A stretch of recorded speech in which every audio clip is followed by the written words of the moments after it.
Pues la encuesta sobre el uso de drogas en enseñanzas secundarias en España, Estudes, cifraba en cerca de un 5% el porcentaje de jóvenes que abusan de tecnologías, de Internet y del teléfono móvil. Según datos ofrecidos por la Universitat Oberta de Cataluña, un 20% de los menores juega en línea y una parte importante lo hace casi cada vez que se conecta. Por otro lado, en este estudio afirman también que los adolescentes que usan Internet para jugar tienen hasta 4 veces más probabilidades de desarrollar problemas del juego. Además, ayer mismo conocíamos otro estudio que explica que 1 de cada 4 chicos ve porno antes de los 13 años y el primer acceso se adelanta a los 8 años.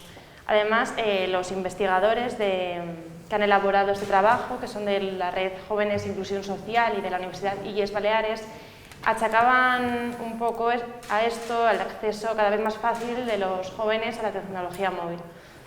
Pero el problema de estas adicciones y sustancias no solamente de jóvenes, sino que es de adultos y que cada vez va a más. Y para hablar de esto, hoy tenemos con nosotros en Sanitaria 2000 a Lorenzo Armenteros, vocal de la Sociedad Española de Médicos Generales y de Familia en Galicia. Buenas tardes, bienvenido. Hola, buenas tardes. A Julio Gómez García, presidente de la Sociedad Española de Psiquiatría, bienvenido. Buenas tardes, gracias.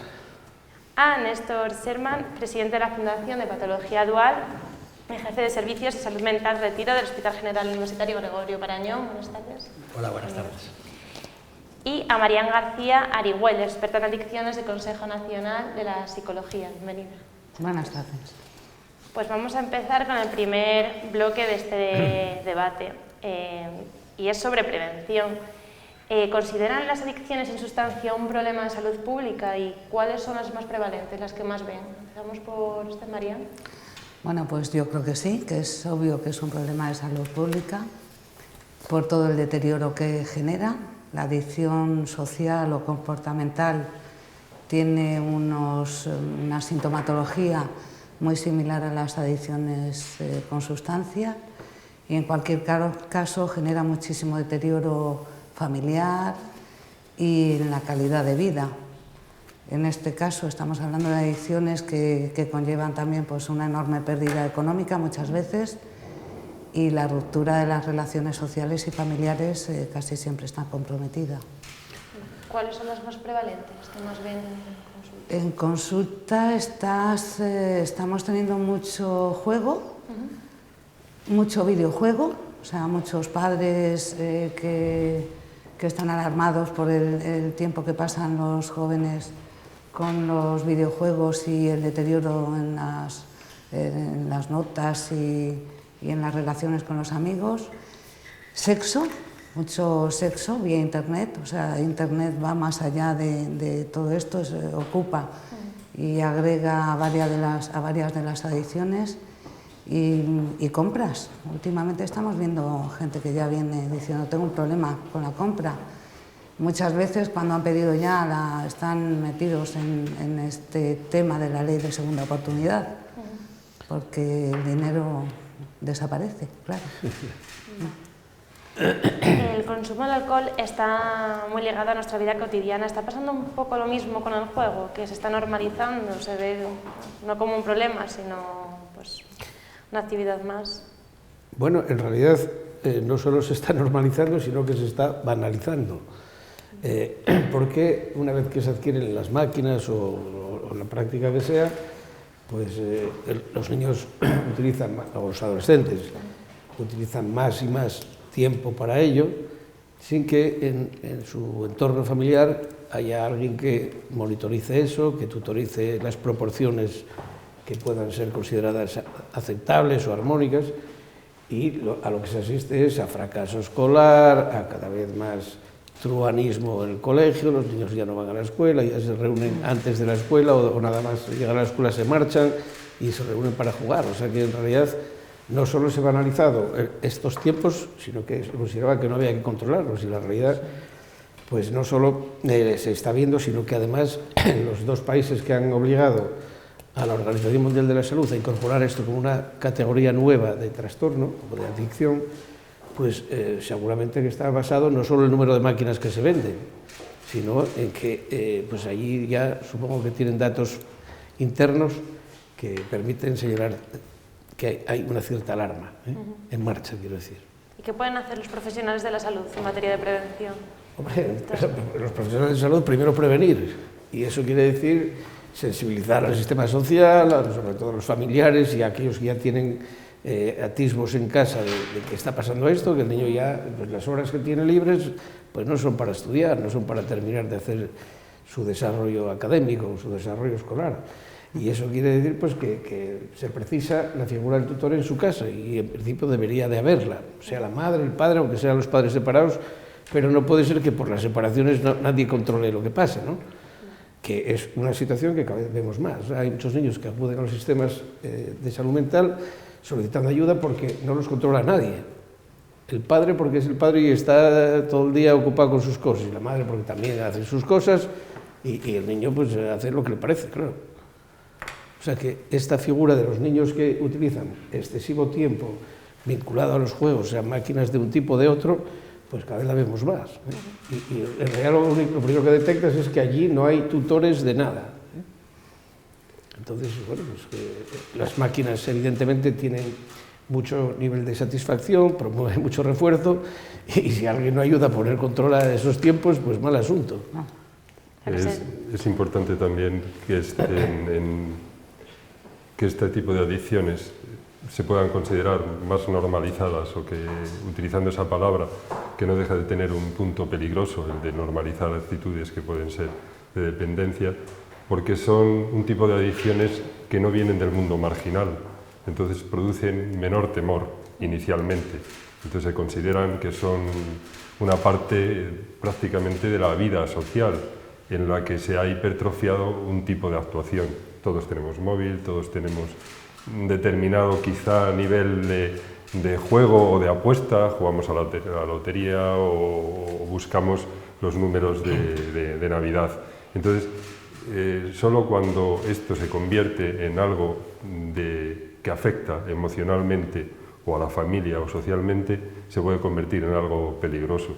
Pero estamos en una sociedad en la que, según los datos del Instituto Nacional de Estadística, el 93% de los menores de 14 años dispone de teléfono móvil. Lo que decía el doctor Gómez del acceso a la tecnología es fundamental y es el inicio de cualquier edad de este tipo. Se normaliza porque no son ambientes marginales los que generan inicialmente este tipo de adicciones, y porque el acceso es muy sencillo. Todo el mundo tiene ahora mismo, es uno de los regalos más habituales en las primeras comuniones o en los cumpleaños de gente en edades muy tempranas. Y en el caso del acceso a través de los móviles al juego, ¿creen que los partidos políticos deberían legislar de alguna manera que permita persuadir a estos jóvenes de que jueguen? No sé si eso con sanciones económicas, se debe regular el número de casas de apuestas como se hace con las farmacias. Hombre, regular por supuesto, todo, pero ya hay legislación, o sea, no es que tengamos que inventar nada nuevo. Lo que ocurre es que los datos que tenemos son todavía muy débiles. Precisamente estamos hablando hace un momento de un estudio que apareció hoy, y que es un estudio bastante pionero, pero que es un estudio que se aproxima a lo que hay aquí de manera muy indirecta, a través de encuesta. Y claro, pues tiene mucha debilidad, ¿no? Pero, ¿y por qué no hay más estudios? Pues porque no se financia investigación en adicciones. La financiación que hay es muy limitada, es del Plan Nacional, y obviamente pues en su día el Plan Nacional no estaba previsto que fuese un plan para investigación. Y otras instancias que podrían promover investigación en este campo, de momento pues están un poco silentes y en espera, ¿no? Así que tampoco podemos decir muchas cosas de si hay que regular y mejorar la legislación, si hay que ajustarla, porque cuando te piden los datos, dices, bueno, yo tengo los datos de las consultas, pero claro, cuando llegan las consultas de los psiquiatras o de los psicólogos clínicos, pues es que pasaron muchos kilómetros. O sea que hay que invertir más en investigación. Claro, lo primero, porque si no tenemos datos sólidos, podemos estar aquí delirando. De hecho, pues la categoría se ha aprobado en la CIE 11, que se acaba de aprobar, pero a propuesta de 2 países, porque en el resto del mundo no hay datos empíricos suficientes como para aceptar esto como categoría clínica. ¿Y por qué lo han apretado tanto los chinos y los japoneses? Pues porque sabrán de allí cosas que nosotros no sabemos, no están en la literatura, y por lo tanto en la validación de estas categorías, o de esta en concreto, está soportada por datos. Cuando no hay datos no se aprueba nada, salvo en esta ocasión, que es la primera vez que 2 países dicen que hay que incluir una categoría en la clasificación porque allí se supone que pasan cosas que nosotros no alcanzamos a ver, ¿no? O sea que lo primero, datos. Si no tenemos una buena línea de base, no podemos pedir a los políticos que hagan ni más ni menos. Se supone que podemos hacer prevención, pero otras cosas, pues, hombre, ¿hay muchos automóviles? Sí, dice, pero ¿hay que acabar con los automóviles? No, lo que hay que hacer es que la gente maneje los automóviles debidamente, que no se pasen de velocidad, que cuiden obviamente las normas, etcétera. Y aquí, pues bueno, pues estamos con una cosa muy genérica todavía, pero yo creo que básicamente porque no hay datos, ¿eh? Sería necesario también que en ciertos acontecimientos que son exclusivamente deportivos, por ejemplo, pues se pudieran evitar ciertos mensajes que se diferenciaran muy bien lo que es publicidad del tipo de juego a lo que es un mensaje que puede hacer un presentador de un determinado. Estamos acostumbrados en que se mezcla lo que es la publicidad de una casa de apuestas con lo que está hablando el presentador en el mismo evento deportivo, en un horario infantil. Entonces, aunque exista aplicar la legislación de una forma más estricta y que no pueda haber pequeñas trampas que puedan influenciar a poblaciones más vulnerables como pueden ser la población juvenil o adolescente o la que está en un periodo, su fragilidad emocional pueda ser mayor. Sí, respecto a la regulación, en febrero de este año se constituyó un nuevo Consejo de Juego Responsable, que es un Consejo de Estado al cual tengo el honor de participar, y sí que se están articulando medidas de regulación y de control. Hoy mismo salió una propuesta de que haya mecanismos de identificación para identificar los menores, para identificar falsos positivos, que el menor pueda identificarse como el padre, además con mecanismos muy sofisticados para poder control. En este consejo intervienen desde los operadores de juego, o sea que creo que eso ha sido una medida muy acertada, o sea, no todos, pero aquellos que han aceptado estar, o sea que los malos están también en esta historia, no solamente los buenos, y creo que es una medida muy acertada. Pero si se me permite, quería contextualizar un poco, porque creo que a veces son datos demasiado alarmantes, se confunde el instrumento con la adicción, o sea, que haya muchos bares en España, más bares que en Suecia, no significa que tengamos más alcohólicos en España que en Suecia, y los bares son aquí, se multiplican por cantidades enormes, como todos sabemos. Entonces, no hay adicción a Internet, hay adicción a contenidos de Internet. Pero una cosa muy importante, la adicción es un trastorno mental. En eso coincidiremos totalmente con Julio Boves, es un trastorno mental y así figuran todas las clasificaciones de enfermedades mentales. Actualmente, desde el punto de vista de las neurociencias, los trastornos mentales son todos trastornos del cerebro. O sea, cómo pensamos, cómo sentimos, cómo nos relacionamos, cómo percibimos y cómo nos controlamos depende de funciones del cerebro. Entonces, es evidente que esto es así, esto debe tener un enfoque en ese sentido biológico, psicológico, social, cosa que se olvida para hablar solamente de aspectos fenomenológicos o aspectos instrumentales o de conducta de las personas involucradas en esto. No es adicto quien quiere, es adicto quien tiene la vulnerabilidad individual, neurobiológica, psicológica y social para tener la posibilidad de ser un adicto. Por mucho que haya muchos bares en España, decía antes, no hay más alcohólicos, por mucho que haya mucha gente que entre en Internet, no por eso va a haber más adictos a los contenidos de Internet. Ahora bien, eso es importante desde el punto de vista de la prevención que nos preguntaba. O sea, hay que enfocar una prevención general, primaria, que debe hacer el encargo de la administración pública, de prevenir el acceso. Por ejemplo, los menores de edad deben estar regulados y deben estar identificados, no poner barreras claras en ese sentido para que los menores entren en este tipo de cosas. Y después, es muy importante una prevención secundaria, que nos corresponde a veces a las sociedades científicas. Yo soy de la Sociedad Española de Patología Dual y de la Asociación Mundial de Patología Dual, y estamos ahora en este aspecto de identificar factores individuales, en el contexto de la medicina de precisión, de la psiquiatría de precisión, identificar qué personas, qué grupo de personas tienen un mayor riesgo, son vulnerables a este tipo de adicciones, sean a comportamientos o sea a sustancias, como nos aclaraba mi colega aquí a mi derecha. En ese sentido, bueno, pues yo creo que es un momento muy importante donde debemos apoyarnos en contenidos científicos. Los datos epidemiológicos, como decía antes Julio Boves y mi colega, son todavía muy escasos.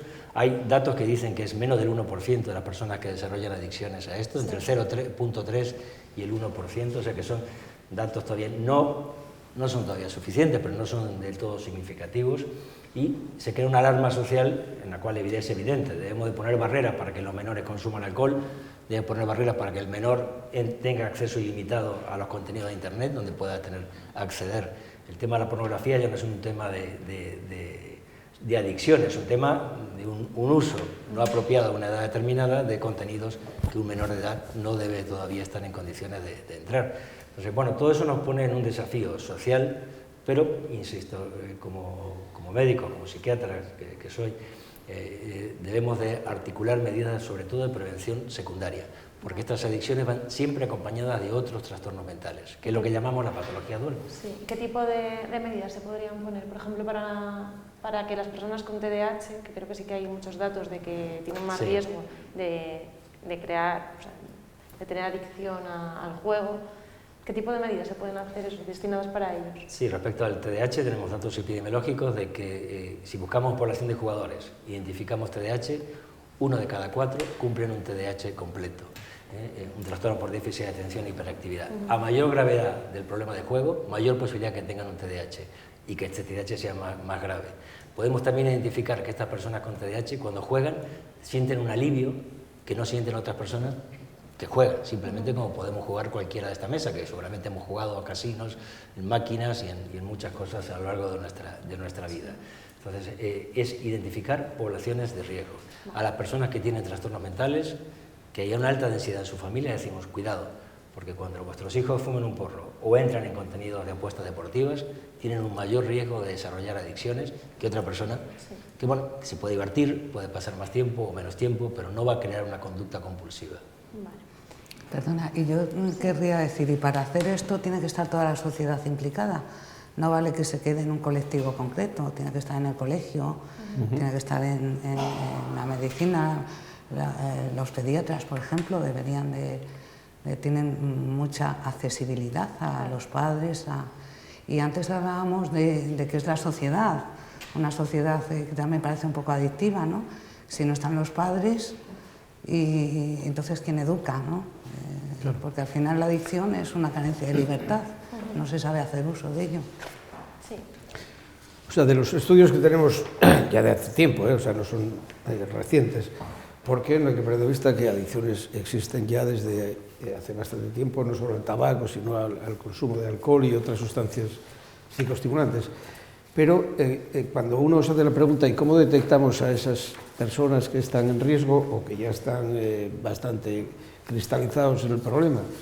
Pues primero, fracaso escolar, los que no van a clase, los que desaparecen de la clase fácilmente, etcétera, que a fin de cuentas todo se traduce en funcionalidad, no funcionan. Pero no funcionan no porque no tengan cabeza, sino porque dedican el tiempo a otros fines que no son los de sus colegas, sus pares. Y por tanto son personas que se diferencian enseguida. Los profesores enseguida saben, no sé qué ocurre, pero ya no va bien. O iba bien y ahora ya lleva 1 año o 2 años que aquí le vamos pasando por aquello de lo que dice el reglamento, pero no está funcionando.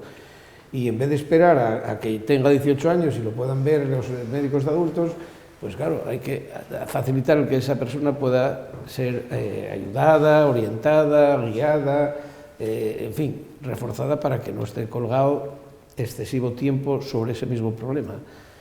Y esto pues es una asignatura pendiente. Los profesores, además ahora con el clima que se ha ido generando en estos últimos años, son súper prudentes antes de decirle al padre, oiga, este niño parece que a veces los padres lo toman a mal y termina habiendo pugnas y termina habiendo malas relaciones con la familia, y los profesores se inhiben y dicen, mire, oiga, es su hijo, sabe usted mismo, atiéndalo porque este señor cuando vuelve para casa, pues ahí no se encuentra un ambiente adecuado para acoger al niño y evidentemente pues que hay un tiempo de refuerzo que puede ser el juego, sí, pero si solamente hay eso, porque no hay nadie que monitorice lo que ocurre, pues mal asunto. O sea que Los No, profesores pueden ayudar aquí a detectar. claro que pueden, son radares perfectos.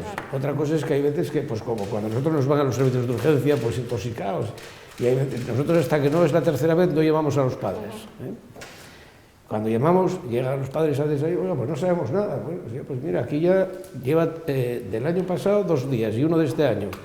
Y claro, esto pues conviene que tomen ustedes interés y tal. ¿Cómo? Y entonces te das cuenta que terminas reuniendo con un señor o una señora que llega allí diciendo que mi hija o mi hijo no. Bueno, pues, pero aunque las cosas no invitan a ser muy proactivos y hablar con los familiares desde sitios que no son, porque claro, desde urgencias pues, tú puedes advertir qué es lo que pasó en un tiempo, pero donde tiene que ser eso planteado, pues es en la consulta con el pediatra, con los psicólogos clínicos de infancia, con los psiquiatras de infancia y adolescencia, y si no, pues llegamos muy tarde cuando la cosa está muy evolucionada. Desgraciadamente una adicción se genera bastante rápido, sobre todo cuando no hay control de ningún tipo en el entorno, ¿no?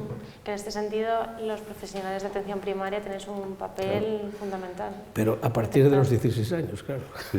Y pediatras, ¿no? Atención Lo que sí primaria. No, los pediatras desde que nacen, o sea que... Lo que sí es un papel complejo, porque encontramos esta población vulnerable de los adolescentes que habitualmente no acuden al médico.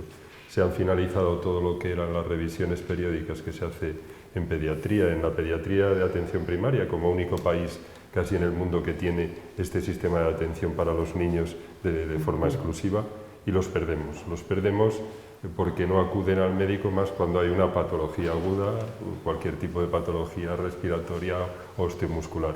Y después hay otro tipo de población que no podemos descartar que puede caer en este tipo de adicciones, una población adulta en la que lo vemos solo a partir de las consecuencias que ellos tienen. O bien las consecuencias que han ocurrido sociales o personales, o la comorbilidad que pueda existir en este momento, bien previa a la adicción o bien concomitante con la adicción. Entonces encontramos que la situación en la que vamos a hacer un diagnóstico de este tipo de pacientes es una situación ya avanzada, o bien porque no hemos llegado a tiempo, o bien porque ya nos llega tarde. Y quizá esto se podría recuperar si volvemos a un papel inicial del médico de familia. El papel inicial que hemos dejado y hemos abandonado esa parte de nuestro nombre, de nuestra especialidad, que es de medicina familiar y comunitaria. La atención comunitaria se nos ha perdido dentro del mare magnum de la vida diaria de nuestra asistencia. Estamos absorbidos por la presión asistencial diaria que hemos dejado de lado ciertas actividades que forman parte intrínseca de nuestro trabajo y donde podríamos hacer una labor muy importante en aspectos como este o como otros en poblaciones vulnerables. Debemos retomarlo, eso no nos debe impedir que incluso teniendo esas dificultades que tenemos actualmente para ejercer el trabajo por la presión asistencial, tenemos que retomar este tipo de actividades, pero que podríamos incluir las adicciones sin sustancia, pero podemos incluir otras muchas cosas, el alcoholismo, la violencia de género, otros muchos tipos de actividades que son parte intrínseca de la medicina de familia y del trabajo con la familia, con el colegio, con los profesores o con la comunidad en general, que forman también parte del trabajo. Igual que en consulta siempre se pregunta que si el paciente fuma, ¿se debería igual hacer lo mismo en la atención primaria? Deberíamos cambiarlo, y es que además esto está cambiando de una forma muy rápida y debemos intentar adaptarnos. Lo que es la entrevista clínica tiene que modificarse. Hay nuevos elementos que tenemos que incluir en esta entrevista clínica. Se discute ahora mismo y es por parte de los profesionales en el ámbito de atención primaria. Necesitamos herramientas que se puedan utilizar en un escaso tiempo que tenemos para cada paciente, pero que nos den mucha información. Entonces debería haber un cambio en lo que es la entrevista, incluir nuevas preguntas sobre multitud de posibilidades para captar o de hacer un pequeño o un cribado de ciertas patologías incluidas estas, pero que formen parte de nuestra rutina de la entrevista, dependiendo de la edad, del género de la persona, para poder captar cuestiones que no se afloran, que no están directamente, que no las podemos ver como podemos ver otro tipo de patologías. Y es necesario adaptar la entrevista y adaptar incluso la historia clínica para que tengamos elementos que nos permitan de una forma rápida, concreta, actuar más sobre este tipo de pacientes y poder aflorar actitudes o patologías que actualmente pues, no lo hacemos porque no las hemos puesto en marcha y es necesario hacerlo. Vale, y en el tratamiento en menores, ¿cómo ayudaría a tener la figura de psiquiatra infantil ya conocida? A mí me la psiquiatra, sí, psiquiatra infantil. Sí, creo que es fundamental. Estamos, bueno, de esto Julio Bóves está también como presidente de la Sociedad Española de Psiquiatría. Llevamos 18 años pidiendo que se cree la especialidad. Y hace 2 años, o 3, mejor dicho, pues se aprobó la especialidad de psiquiatría de infancia y adolescencia, con lo cual estamos relativamente orgullosos y contentos de que España ya había dejado de ser, junto con Bulgaria, los 2 únicos países que no tienen especialidad de psiquiatría de infancia y adolescencia, ¿no? Pero también pasa con la psicología clínica, que no tiene la especialidad de niños y adolescentes. Los psiquiatras tendremos algo que ver en que no ha existido hasta ahora la especialidad de psiquiatría infantil, digo yo, ¿no? Porque llevamos muchos años y no hemos hecho quizá lo suficiente para que la administración pública, digamos, tome cartas en el asunto y dejemos de ser la excepción en Europa. Hay autocrítica aquí, ¿eh? Que claro que sí, que totalmente asumo la parte de la autocrítica. Muchos años y los psiquiatras no hemos hecho lo suficiente. Ahora somos muy conscientes de ello y estamos en es una lucha importante para conseguir pero todavía no lo hemos concretado, o sea que aún ahora, a pesar de eso que dice Julio Bóves, todavía estamos en que no tenemos oficialmente reconocidos los psiquiatras infantiles. ¿Le ayudaría a tener reconocido tanto psiquiatría infantil como psicología infantil vía PIR al tratar estas adicciones? Sin duda, por supuesto, claro. No es que ahora no les atiendan, pero que no son especialistas con una formación intensivamente orientada y específicamente orientada a niños y adolescentes. Entonces, ¿quiénes se hacen cargo de la psiquiatría de infancia y adolescencia? Los psiquiatras, que no son psiquiatras adultos, son especialistas en psiquiatría. Pero el resto de los países de la Comunidad Europea, salvo estos 2 que estamos mencionando, tienen una especialización para niños y adolescentes. Y eso siempre, cuanto más especializada está la prevención y la asistencia, pues más rendimientos. En esta temporada pues hemos llegado al Consejo de Estado, y era el último paso que teníamos para que se reconociese. Y pues como los gobiernos han sido muy breves, pues se quedaron los deberes en la etapa prefinal. Así que otra vez que volvemos a tener que empezar con el siguiente gobierno, etcétera, etcétera. Y en eso estamos, O sea que es una gran batalla la que estamos haciendo ahí y parece que la administración no acaba de ser capaz de resolver. Y cuando haya psiquiatras infantiles, ¿las cosas van a mejorar? Sin duda, pero estamos a 10 años vista, porque primero hay que hacer el plan de la especialidad, acreditar las unidades docentes, homologar profesionales, o sea que antes de que salgan los primeros o PIR de psiquiatría, infancia y adolescencia, o de psicología clínica de infancia y adolescencia, pues van a ser 4 o 5 años, más bien 5, y eso quiere decir que en 10 años no tenemos todavía, digamos, los primeros psiquiatras encargados de eso. Si me permite, aparte de la psiquiatría infantil, creo que vivimos una anomalía asistencial en nuestro país. En los años 80 la salud mental se integra en un sistema normativizado de salud. El loco, por decirlo en términos coloquiales, ya es una enfermedad como cualquier otra y es reconocida e integrada en el Sistema Nacional de Salud, con una excepción. Los pacientes, los que sufren enfermedades mentales, cerebrales, como son las adicciones, quedan fuera de esta normalización y se establecen redes paralelas, marginales al Sistema Nacional de Salud, privadas, públicas, semipúblicas, ayuntamientos, diputaciones, en fin, una serie, cuando no son cosas privadas y a veces de muy malas maneras. Esta anomalía la seguimos sufriendo ahora, no hay una integración de la salud mental. La Sociedad Española de Patología Dual, desde sus inicios, viene promoviendo la integración de la salud mental. Las adicciones no deben estar fuera de la salud mental. Es una enfermedad más, como si dijéramos las anorexia deben estar fuera o la no sé qué debe estar fuera porque los trastornos de personalidad. No tiene ningún sentido y así todo el mundo lo valoramos. Viene de aquellos años donde se valoraban las adicciones como un problema de vicio, de degeneración, de malas compañías, de los años de la heroína. De malas conductas. La heroína no es más adictiva que un contenido de apuestas deportivas ni nada de eso. No se eligen las adicciones, decía antes, y esto es muy importante como concepto. Y para lo que planteamos es integrar las adicciones en el sistema normalizado de salud dentro de la salud mental. No hay otro lugar para ello. Y los psiquiatras deben recoger habilidades, no solamente ser psiquiatras infantiles, sino también tener habilidades en tratar la patología dual, en tratar las adicciones y otros trastornos mentales, porque siempre van juntos. Nunca va la adicción por sí sola. Siempre va acompañada de manifestaciones de una manera o de otra con otros trastornos mentales. Totalmente de acuerdo con esto. A ver, muchas cosas a puntualizar. Es cierto que una adicción siempre tiene algo asociado y hay que abordar las dos porque van de la mano y una soporta la otra. Y es cierto que tenemos, a ver, yo tengo centros privados y los centros privados trabajamos muy aisladamente, es decir, en el Colegio de Psicólogos estamos ahora trabajando sobre una especie de protocolo, recogida de información.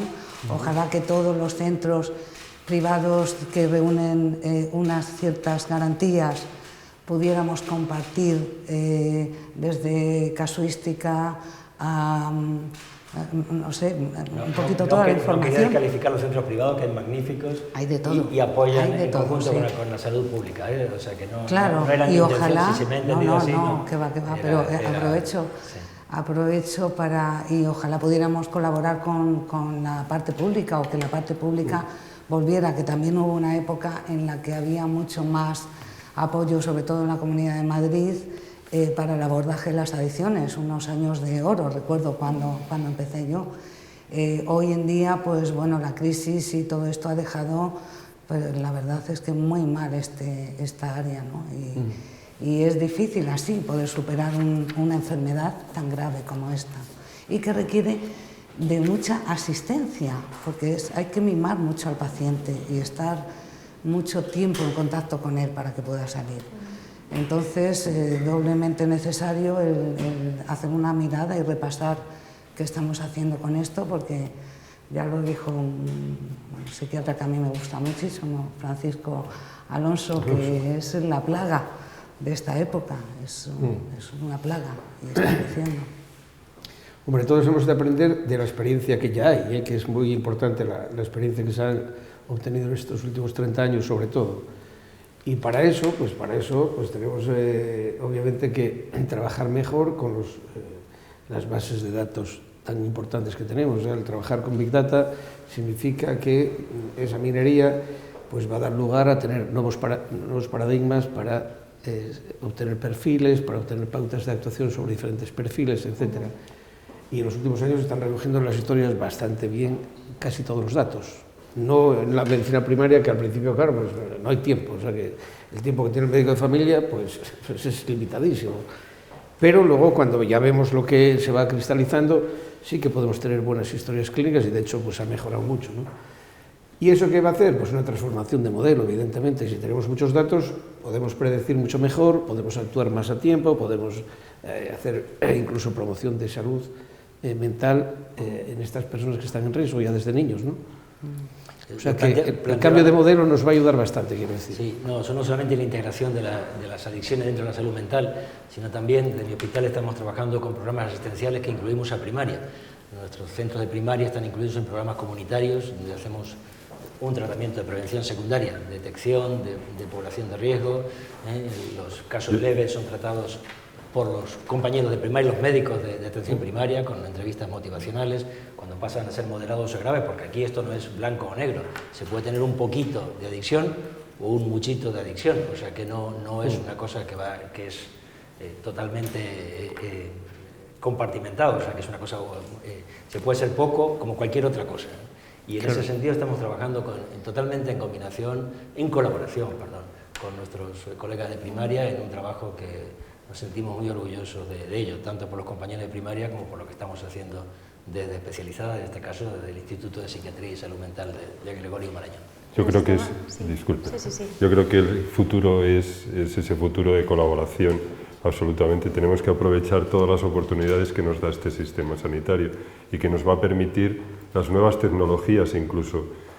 Hoy que estamos hablando de nuevas tecnologías y su riesgo, tiene una gran ventaja, como decía el doctor Gómez, como lo que son los Big Data y las bases de datos, pero la historia clínica única, la historia clínica electrónica, la comunicación interdepartamental, la asistencia incluso compartida en muchísimos pacientes, nos va a permitir hacer muchas más cosas, nos va a permitir el seguimiento, nosotros podemos aportar la accesibilidad que tiene el paciente ante las pequeñas dudas, primaria puede aportar mucho al seguimiento de multitud de patologías, incluido la patología de este tipo, en la prevención, en el seguimiento, en el tratamiento incluso de los grados moderados, que se puedan tener una descentralización fuera del hospital. O sea que esto, yo creo que el futuro nos da muchas oportunidades y la propia tecnología,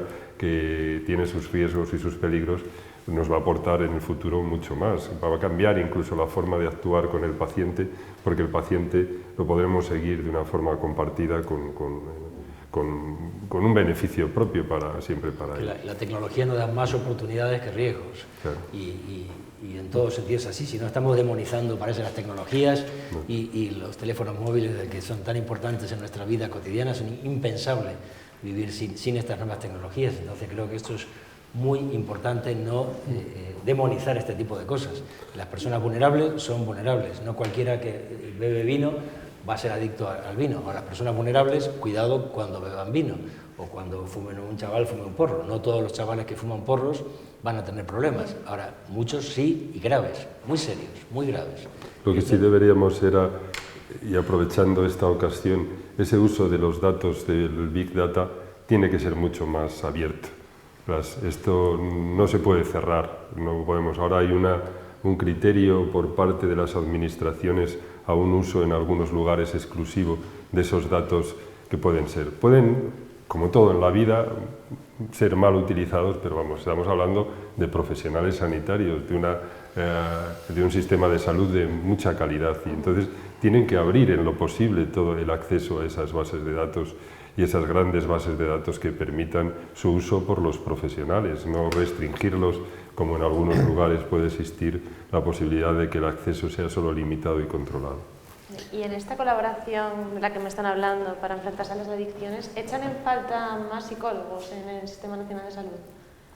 Bueno, ¿yo qué voy a decir? ¿Yo qué voy a decir?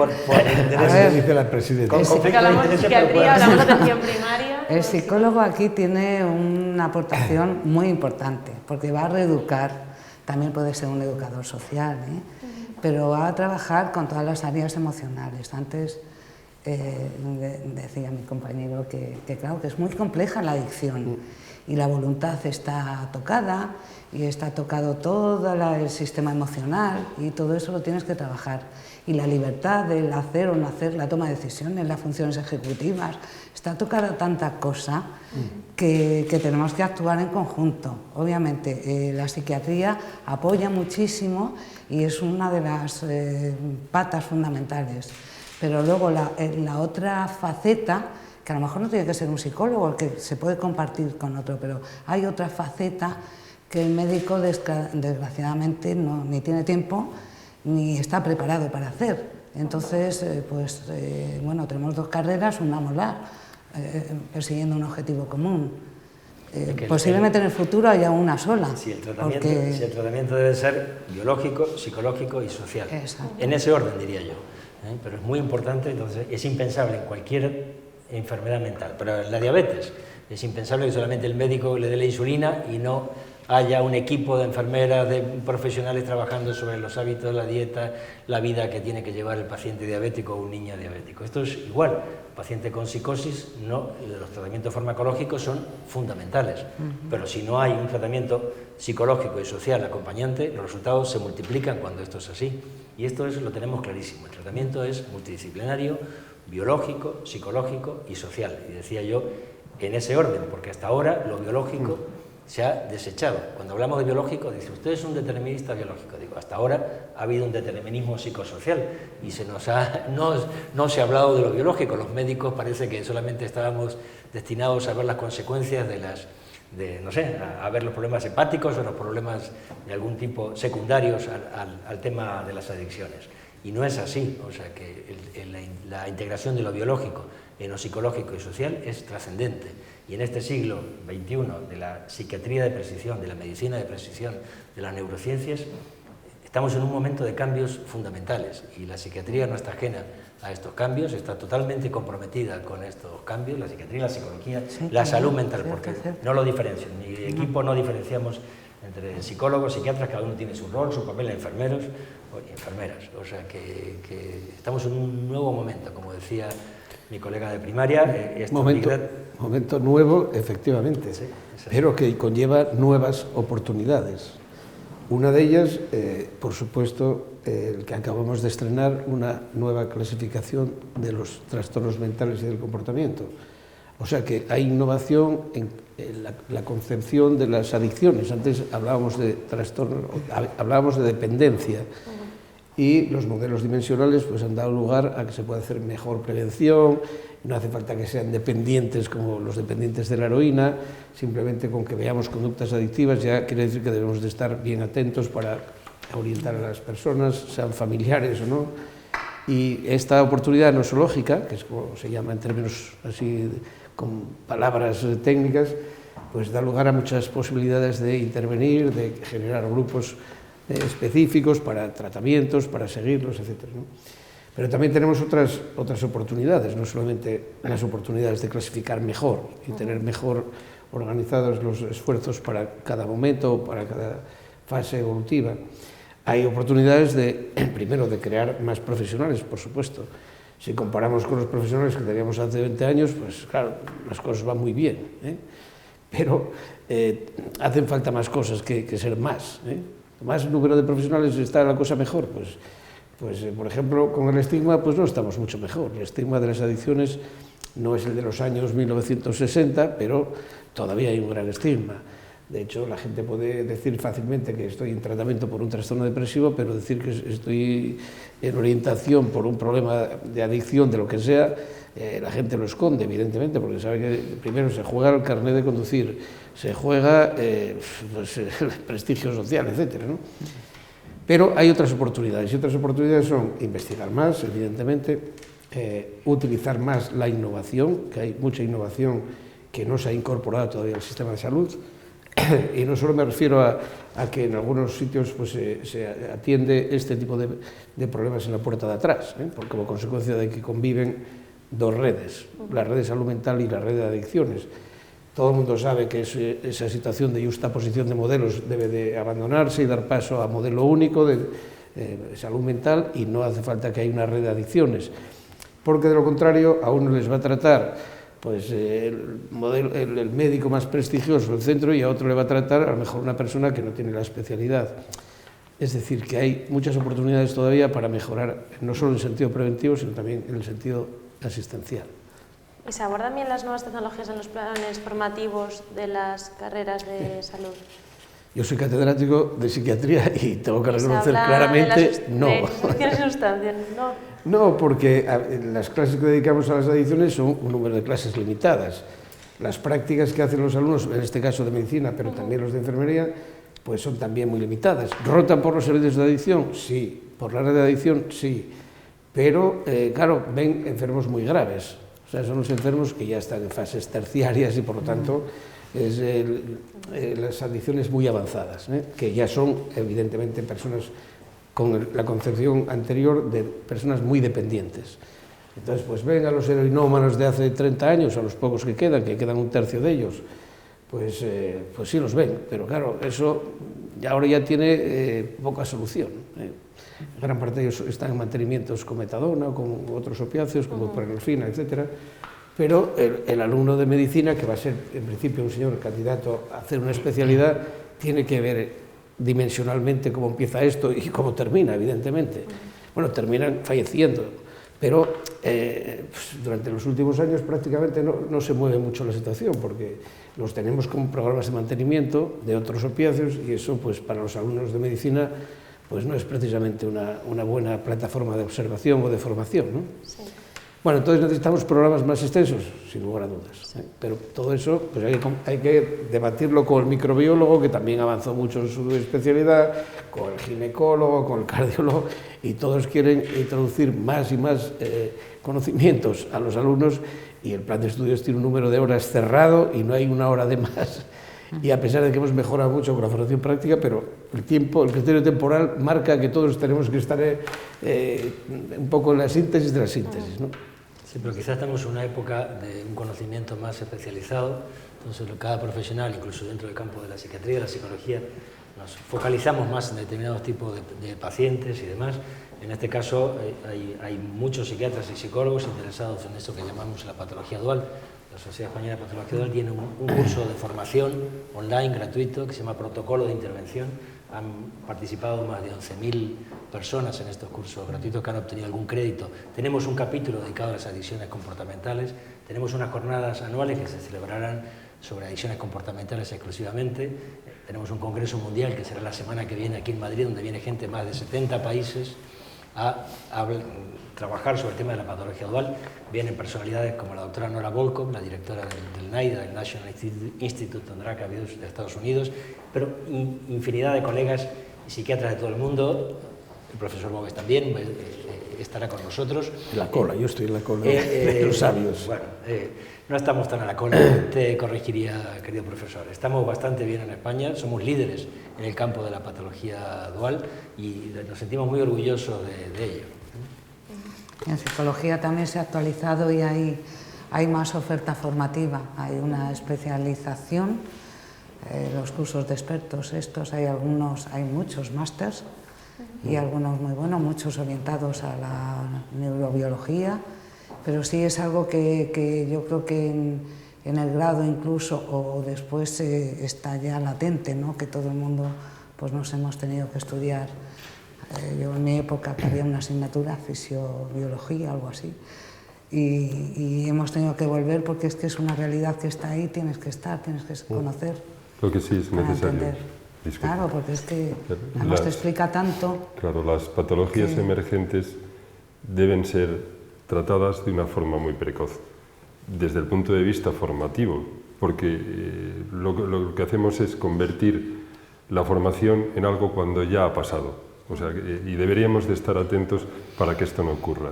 Todas estas patologías, consecuencias de la sociedad, del propio avance, de la propia vida, o sea, que en todos los aspectos, sean patologías orgánicas, emocionales, de cualquier tipo, hay que estar muy atento. Y en muchos casos, a veces, las sociedades científicas tienen que suplir a la propia administración porque van por detrás. La administración no planea en algo concreto sobre una patología emergente, no porque no tenga la intención, sino porque su mecanismo administrativo es tan sumamente lento que a veces cuesta mucho adaptarse a la situación nueva.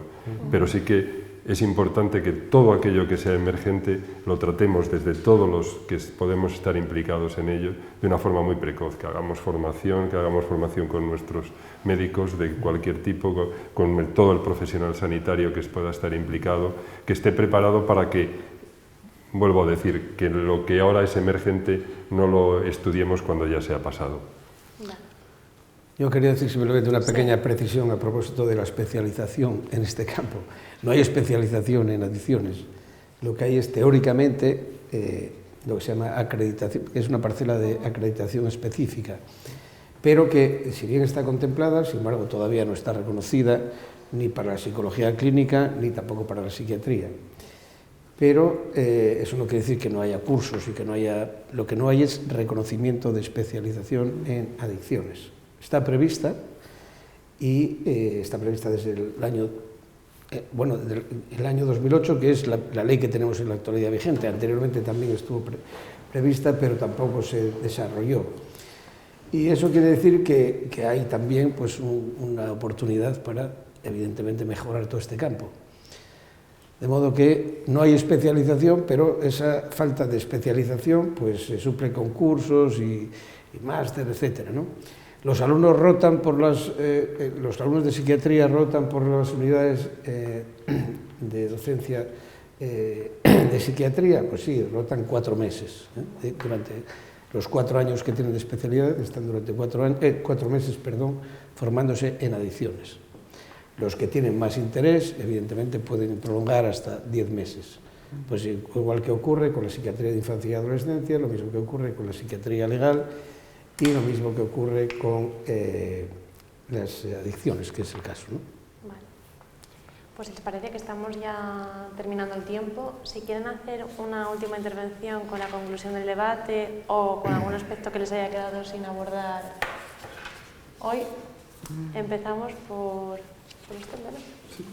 Yo creo que es una patología importante, una patología en crecimiento. Necesitamos una formación que nos permita actuar de una forma rápida y con herramientas que dentro de las dificultades o de la propia problemática de nuestro trabajo permita el que con esas herramientas podamos aflorar esta patología o al menos sacarla un poco a la luz en poco tiempo y con los medios que disponemos.